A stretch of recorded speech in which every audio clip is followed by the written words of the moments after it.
પૂર્વ મંત્રી બચુ ખાબડના પુત્રોની મુશ્કેલીમાં વધારો થયો છે। બચુ ખાબડના પુત્રો સામે જીએસટી વિભાગ એક્શન મોડમાં આવી ચૂક્યું છે।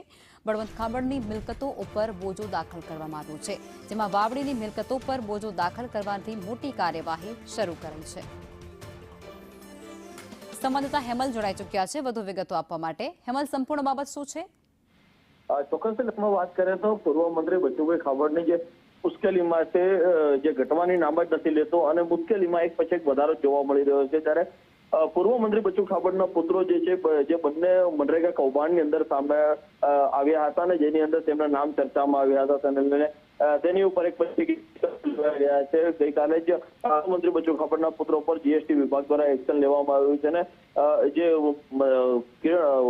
બળવંત ખાબડ છે તેની મિલકત ઉપર જીએસટી વિભાગ દ્વારા બોજો દાખલ કરવામાં આવ્યો છે। એટલે કે ગોધરાના જે વાવડી વિસ્તારની અંદર જે બળવંત ખાબડની જે અલગ અલગ 4 મિલકતો આવેલી છે, તેની અંદર જીએસટી વિભાગ દ્વારા બોજો દાખલ કરવામાં આવ્યો છે। જે બળવંત ખાબડની જે શ્રી રાજ કન્સ્ટ્રક્શન નામની એજન્સી છે, જેની અંદર કરોડોના વ્યવહાર થયા હતા, જેને લઈને તેની અંદર મનરેગા શાખાની જે મટીરીયલના બિલો અને ખરીદ વેચાણના જીએસટી બિલોની જે વિરોધભરી તપાસ હાથ ધરી હતી, તેને પગલે વડોદરાના જીએસટી કાર્યવાહી હાથ ધરી છે।